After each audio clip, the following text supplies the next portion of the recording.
because I find that we're super present and it's always fun to listen to things again. You get new information, and especially if it's relevant for you, what we go over, it's always nice to like refresh and get it again. So let me see if I can get a different view. There we go. That works for me. Okay. So I'm going to go ahead and start. So today is all about relationships, tips and tools to turn mediocre into amazing and non-existent into reality. So it just depends on what you're going for. And really this can, 11:33 is my favorite time in the whole wide world. So we're starting right at 11:33. This is tips and tools that can affect every single relationship. So this is about your family that's already together, if you already have a partner, if you're looking for a partner, work relationships, hi Lisa, all of it. So super fun. And how I'm going to go through, there's like 3 different things I'm going to go over. What you deserve. It's an interesting word for me. I can't wait to go into it. What are your rights and what are you anticipating? I'm also going to share a bit of a story and then ask questions and we'll go from there. So I wanted to start with a little bit of my story and share with you guys. So if you were on the last call, you already know like how my marriage ended. If you weren't on it, here's a really fast snippet. 1.5 years, my then husband was having an affair with somebody super far away. She lives in Australia. I moved her here. And it was the awakening of really realizing what my body was telling me. I'm not going to go into that whole story today, reality of it. What I would like to go into is choices that were afterwards. And choices where it could have been really trauma-filled, anxiety-ridden, tension, and everything else when we divorced and my kids started going there, and he said he was dating her again and that he was introducing her to my kids. And I had to make a choice at that time of what I wanted to create rather than what my rights were.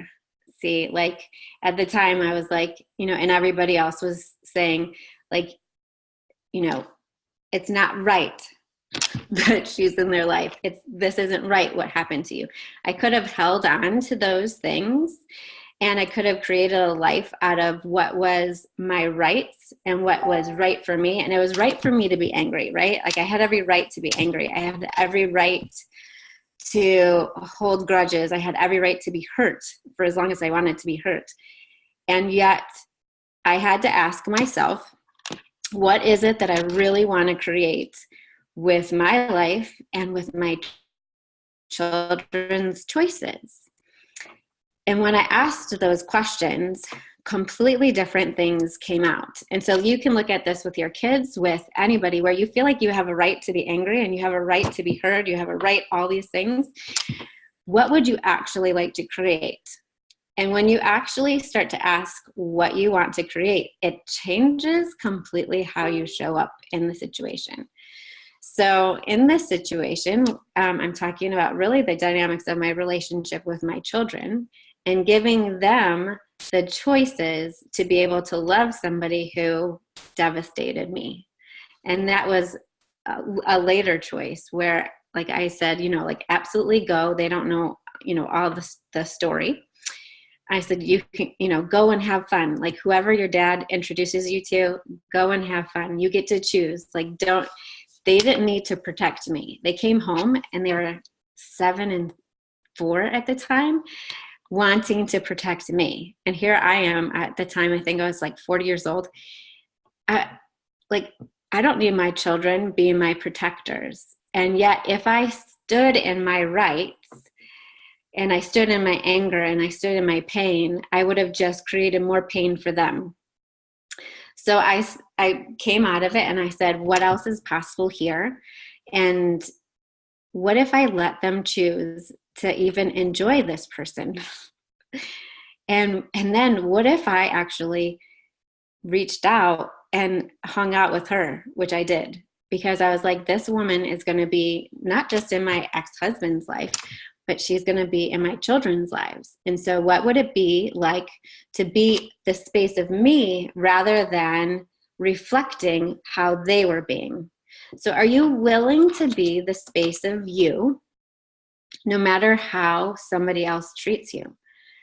And it's amazing what can occur, because now I have a relationship with her. I have a relationship with him and honestly, my relationship with my ex-husband is better than it ever was when I was married.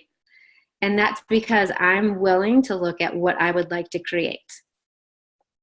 So that's just my story. And I would like to, I feel like it's super fast, not a lot of details, but I really want to go into some keywords that are kind of trigger words for me, and a lot of people talk about them. And the first one is deserve. How do you guys feel? Like, do you like the word deserve? Does it work for you?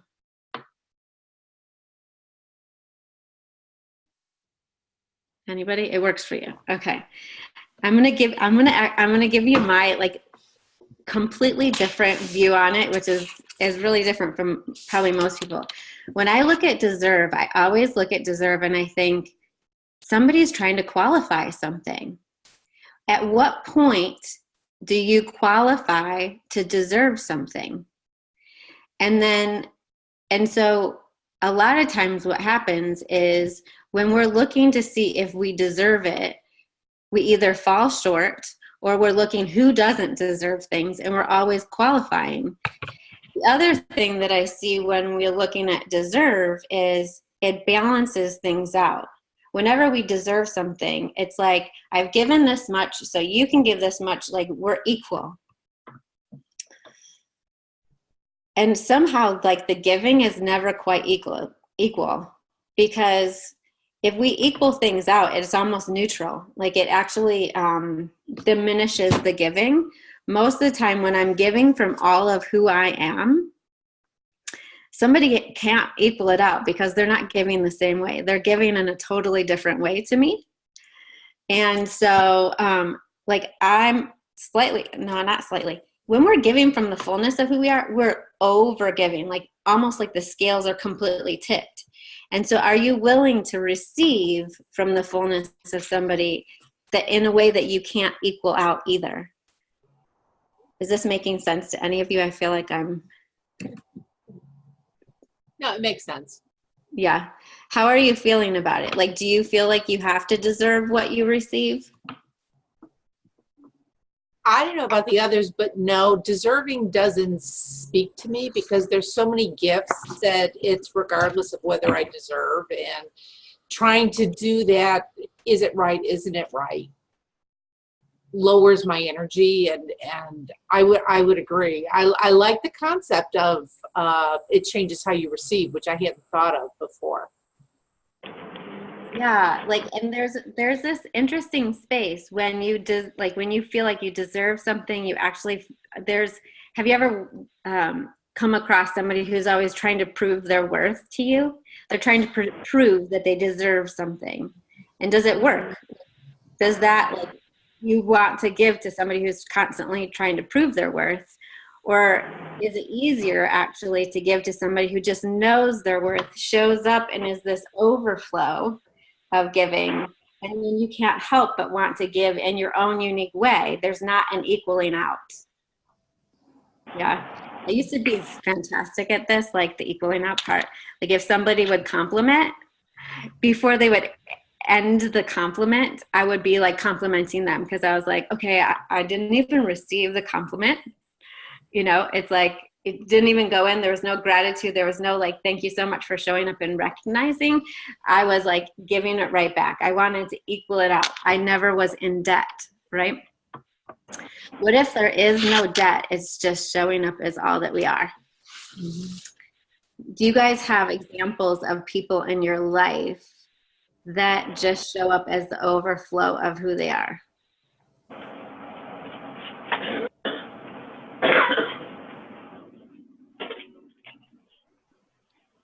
Like give without expectation. You know what? I've got a couple of friends like that are totally wholehearted giving. And you're right, it's different. So much of society kind of says, hey, you need to be keeping this trait. If somebody gives you a gift, you need to give them a gift. So you're right. I do have a couple of good friends that it's like, hey, you need me there, I'm there, regardless, which is pretty cool. Mm-hmm. Right. I mean, there's a very interesting difference to like somebody who just pulls it all out of you than to showing up to somebody who is the overflow of who they are. And like, it's interesting how that actually pulls out of you. Like there's an interesting little 4-year-old next door. It's interesting how children can teach.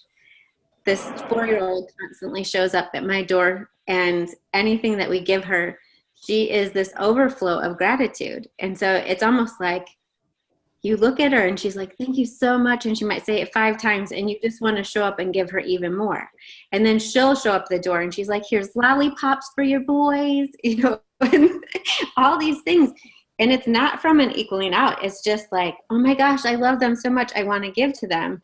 And you can't help but want to give back, whether it's energy or anything else. Let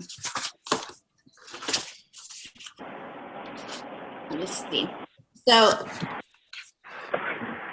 are you willing to allow yourself to be a blessing to everyone around you and how you show up, even the people who have hurt you? Yes. Yes. Marjorie, I hear you. I know your voice. Yeah. And so it's in this interesting place because, of course, if we get into the deserve area, they don't necessarily deserve, like they've hurt you, and they don't necessarily deserve your, it could be I'm not even talking about the situation that I went through. It could be somebody that's in your house. They've hurt you, or a friend that's hurt you recently. And it's not necessarily about going out with the intention of blessing their life. It's going out with the intention of creating the life that you desire, and that the byproduct is your life is blessed, the people that you love, life is blessed, and even the people who have hurt you, their life is blessed. And there's times where, I'll be honest, I've been in my life and I'm like, wait a minute here. There is an unfair advantage. The way that I'm showing up in my life is blessing too many people, like people who shouldn't be in this circle of blessing. And then I realized that the minute that we decide to be the space of overflow, the space of who we naturally are, you can't choose who it oozes out onto. It actually oozes out to so many people. It actually tend to find that people's lives and how they show up in your life start to shift. The minute that I'm just going to mute here a little bit. Might be more. There we go. So I think almost everybody's muted at the moment. So are you willing to be this space? Like we do this thing where we say yes, we want certain things. Yes, we want, are you energetically? Because I had to get honest with myself. When I started seeing how my choices were benefiting people who had hurt me, I was like, this isn't fair. This doesn't equal out. This isn't deserving. And then I realized I'm willing to be the space where even those who have hurt me could be changed and their life could overflow by the space of who I am. And that comes from the space. There's 2 different choices that most people look at. The choice of being a people pleaser, and then the choice of pleasing yourself. And there's this other space that's when you really truly don't go into the people pleasing, the self-pleasing from the space of it's against anyone. When you come to this place of self-pleasing, and you realize when you're truly connected to who you are, and it overflows your insides, it is really the kingdom of we. Like, it's not the kingdom of me. It's not against anyone. When you really come from that space and you're overflowing, you start to see that. I have a client where everywhere she goes, she's like, even children stop me. They stop me because like her face beams now. And people in her family are like, what has changed? She's willing to be the over and stop going against what truly wants to please others, and start really asking what she would like to create her life to be. And then to stop giving into the areas where she thought there were limitations, and look at how she would like to create. And it's this space of choosing for you that has actually brought her a dynamic man into her life, her business. She was unemployed. She now has her own coaching business and has clients in a ministerial business. And she's being asked to go, Heidi's driving now. She's asked to go to other states and speak, all from the fact that she was willing to have this organic and overflowing relationship with herself, and to stop digging her heels into what she was right with certain relationships that were getting in her way. She was getting in her way, not the relationships. It was her need to be right that was stopping her flow with other people and with those people themselves. And then, do you guys have any questions so far or any comments? Oh, okay, it's a quiet group today. The last part is all about your interest, creating dynamic interest, and what are you anticipating? And so whether you're creating, like looking for a relationship in your life or looking for a better relationship with the people who are in your life, what are you anticipating? Like, how many of you are in relationships currently right now? Like, I'm meaning like love relationships. Okay, Heidi, can't see. So Leslie and Susan and Marjorie. Oh, hold on, you're all muted. And then I lost Anne. No, I am building a beautiful relationship, loving relationship with myself right now. But I hope to. That's awesome. Very cool. And then Lisa. Okay. So here's the thing. What we're anticipating is what starts happening. And how we not just like use our mouth, but how we use our energy everywhere we go is going to attract. So are you willing to be this energy of like openness, possibility, curiosity? There's an amazing dynamic of curiosity in new relationships as well as relationships that have been going for a while. Because Heidi, you've been married for a while, right? Like more than 15 years? I don't know if you can talk while you're driving. Oh, she's muted. Okay, she muted herself. Anyways, when you come and you don't go to the place where you already know everything, and sometimes we even come to relationships like this, like brand new relationships, like I've got you figured out, so I'm going to ask questions that I already know the answer to. When you come to a relationship, even with your spouse who you've been for a long time, a friend, a new person, and you're like, I wonder what lights them up right now. Like, it could be different. Like, are you willing to ask the questions where you don't already have the answers and you're not anticipating that they're going to shut you down, whatever? Are you willing to ask the questions that actually lead them into a deeper conversation, into like getting to know what makes them tick? Are you willing to show like deep interest in the other person? Many times we go like, well, that's, you know, these people aren't showing up in my life that are interested enough in me, whether it's clients, you know, partners, friends, whatever. When we show up with the anticipation that we're interested, we're curious, we would like to know what lights them up, they light up in our space. So are you willing to like even prepare yourself for conversations? And it's interesting because I was talking to somebody this morning. I was like, it's really not a wrongness.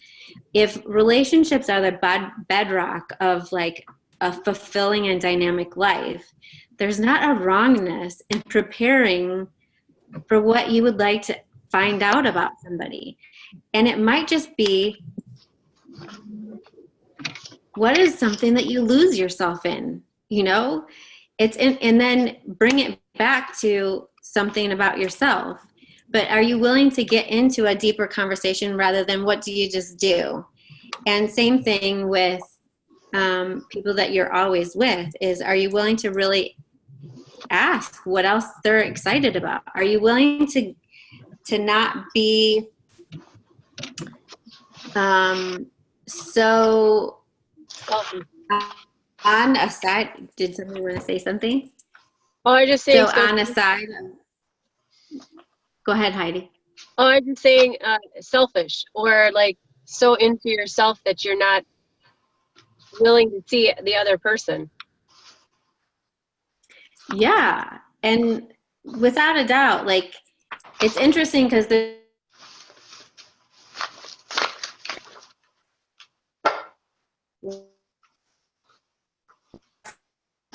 we actually show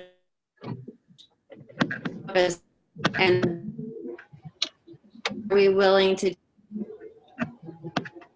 and discover more about them? Like, you know that you're constantly changing, and are you willing somebody else, like you already dated, you know, have we are like, I have found divorce because they would like to rediscover themselves and they feel like they can't rediscover them within their marriages. And yet, like, what is possible if we started having more curiosity and asking more questions and being more curious with ourselves? And obviously, like, I'm very happy to be where I'm at and creating new relationships. So there, to me, there's not a wrongness in divorce. I'm just saying, like, what happens when we decide to be curious about what the other person has to offer beyond what we've already experienced? What are they bringing to other people that you're not even realizing? You know, and are you willing to go there? What are your thoughts on that? Like, what are you anticipating and what are you creating in your relationships?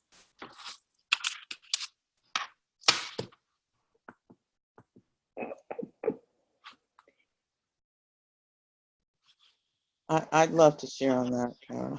All right, go ahead, girlfriend. What I realize is that I still have a lot of the energy from the heartache and disappointments and judgments that I had around relationships that didn't work, especially my last marriage, which is number 4, twice to the same person. And I realized that I have this unconscious expectation that he's going to hurt me. He's going to desert me. He's going to disappoint me. You know, all the things that I don't desire are unconsciously harboring themselves in my expectation as we talk about this and discuss this in these relationship seminars I've been doing. All this is unfolding for me so it can come up and be cleared. I'm grateful, and I'm so grateful to you. You know that. I just love you. I love you too. I love that you are willing to be that honest and aware and vulnerable to share that, especially with yourself, let alone with everyone here, because we are the creators. I mean, you know that, Marjorie, but we can speak this stuff in theory. It's not until we actually like get real with ourselves that like whatever is occurring in our lives, whether it's with our relationship with money, our relationship with our body, our relationship with others, we're creating it. And it's this space of recreating what happened in the past and anticipating that somebody else is going to do the same thing again. And then we project it upon them and and we create it. Like even this person who was clean and clear and wasn't going to do that, we can foster and maneuver and manipulate and draw it out of them. And so we can actually move into this other space of getting super passionate and prepared in the fact, like, what would we like to create? And it's those energies, it's not always like the vacation or like, what are they going to give you, or the house. It's like, how would you like somebody to look at you? Are you willing to show up as that? Are you willing, so if you want somebody to be present, like, are you willing to be present? And are you willing to receive something different? There's such a protective security in creating the same thing that we had in the past, because we're strong ass women and we survived it. And so we're like, it's actually way more comforting to be in something where you know what's coming, rather than be this open and vulnerable space to receiving way more and differently than you've experienced before. It's like, I don't even know what's coming. And yet, if we're willing to be honest, we do know what's coming because we're directing it. So are you willing to be the director of the energies? And what I mean by that is, are you willing to look at the other person, to acknowledge the fact that you called them in? Are you willing to direct that, like, this will be the greatest contribution, and that you'll have the awareness to make choice if things aren't the greatest contribution, rather than anticipating and then creating the same trauma and drama of the past? Yes. But it's this interesting thing, because we're often taught to protect ourselves and to anticipate what could go wrong, even in relationships. It's like, don't create that again. But when we get really wildly crazy and go into our imagination and into the imagination like a child, but the ability to create like an adult, we can create what other people maybe have never created before. A dynamically fulfilling, easy, yummy relationship with ease that isn't super hard work. But we have to be willing to allow it. And so that's the other piece. The number 4 is, if you're not receiving it, are you willing to ask your body to let it in and allow it to be out of balance so much that it's receiving more than you could possibly ever repay?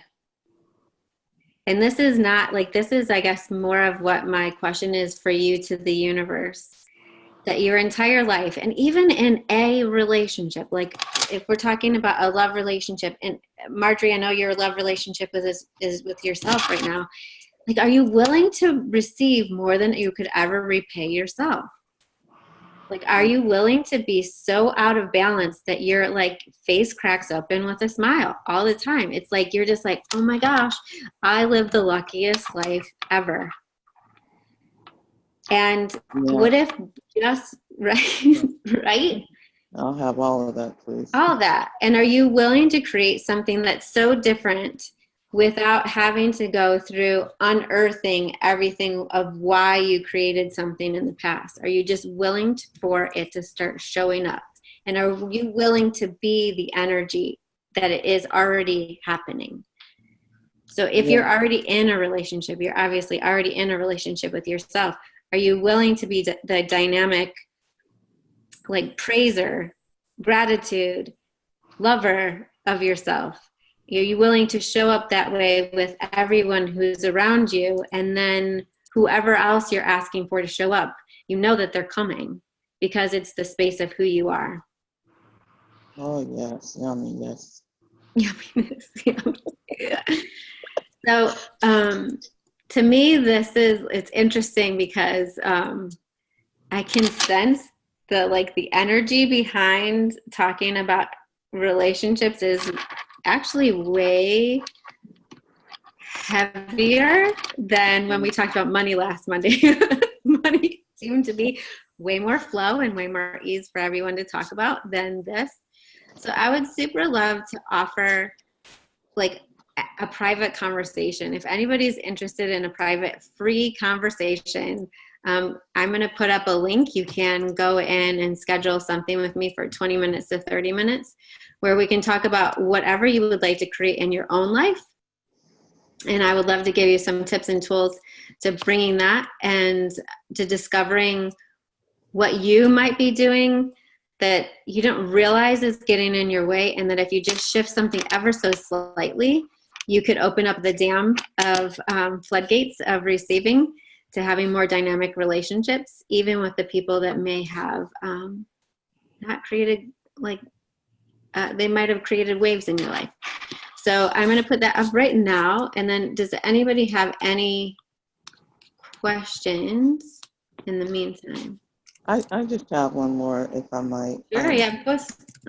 My question is, okay, my decision to build a relationship with myself was based on what I felt was divine revelation, to magnetize to myself what I desire from others by becoming it. And in working on that, what I find is that there's still this thing that comes up of what appear to be self-abusive choices, not getting enough rest, not getting enough sleep, not eating properly, quote unquote, or overeating, too much sugar, things like that, which has been described to me as self-abusive behavior. And how do you maybe address that? Because that's what I'm finding in endeavoring to build this loving and healthy and fulfilling relationship with myself. That when something happens that is relatable to something that was painful in relationships, then I have gone into that, what appears to be self-abusive mode. Can you speak to that? Yeah, I would love to. There's a couple different things that I use for that. Is first, I don't believe in lesson-based living. And the reason I bring that up is because a lot of things keep coming up. And I feel like when we look at it as like, oh my gosh, I haven't gotten the lesson yet. Like I haven't gotten the lesson to love myself, or I haven't gotten the lesson, whatever. It's like I go into self-punishment. Like, why haven't I gotten it yet? Why is this coming up again and again and again? And how many classes do I need to take before like I actually have gotten it? The moment I changed to the invitation way of living, I realized there's the Fibonacci sequence of our life. So it's like a spiral that's going up. And as you're coming around, it actually gets deeper or wider, however you want to see. The same thing comes up again, and you're at a different point. But it's an invitation to greater receiving. So whatever is coming up in your life, instead of looking at like, oh my gosh, I went into self-sabotage or I'm punishing myself, like what is coming up in my body right now? And how is it inviting me to have a deeper understanding, or is it inviting me to have deeper receiving? Is it inviting me to share deeper with others and help them? Everything is an invitation if we're willing to look at it. And when you start looking at it, you come out of that space a lot quicker rather than going into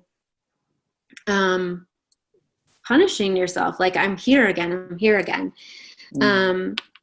The other part of it is not to be in the space of qualifying.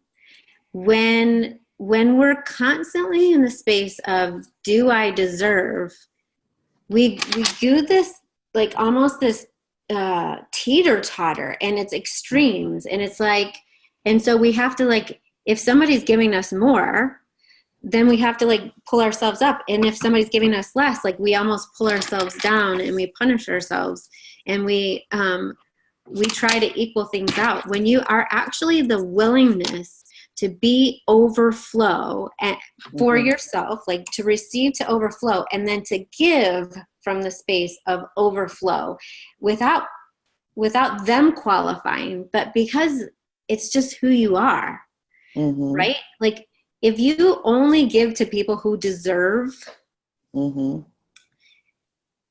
there's a constant judgment. And whenever we're judging someone else, we judge ourselves, and then we put ourselves in pain and separation. So if you just give out of the space that like, this is who I am, I cannot help but be this. The other thing I want to say to that, Marjorie, and I just love your question, is the greatest pain is not staying in the space of fullness and expansion. It is going into the space of protecting and apologizing. And when we go into the protecting and apologizing, we actually go into, I think I went into the posture of receiving last time, but I'm going to go into it again. Sorry, moving my chair because it was loud. So when we go into like qualifying or thinking that we deserve, we actually go into this space of like contraction, and we get small, and then we dim our light, and we go inside, and we judge ourselves. And it's really painful because other people start judging us. And what they're judging is the fact that you have started apologizing for your existence. You're apologizing for who you are. You're apologizing for how you show up. So people react to that. They react to like expansion and hiding. And so it's not this expansion contraction. It's like you come out and then you close up. And they're not, we think that they're responding to the expansion and to the space of you showing up fully in yourself. But what people actually respond to is the apology, the moment that we go into hiding. And if you stay out, I mean, look at the people who stay out. Like you want to be around them, and you almost like stop judging. We all judge, just as an FYI, like anybody who says they don't judge. And yet we can invite ourselves not to be judgers. If we judge in ourselves, we're judging others. And if we're judging others, we're judging ourselves. So what would it take for us to not judge, to be the expansion? And then when you're in the fullness of who you are, even if somebody were to judge you, it's kind of like it just rolls off. You're like, okay, whatever. I'm so full in myself that it doesn't affect. And so I would just say, that's a lot of words, Marjorie. I don't know. Did it help at all? That's awesome. Thank you. So many revelations and epiphanies with that one. Thank you so much. Yeah. You're welcome. Yeah. So I would just personally, if I were you, I would play with what is it all inviting you to? And are you willing to accept and receive the promptings of the universe as fast as they're coming, or are you trying to slow them down? And that I say that specifically to you, because sometimes we're trying to slow it down and make it comprehensible, and at our pace, it's actually becomes painful.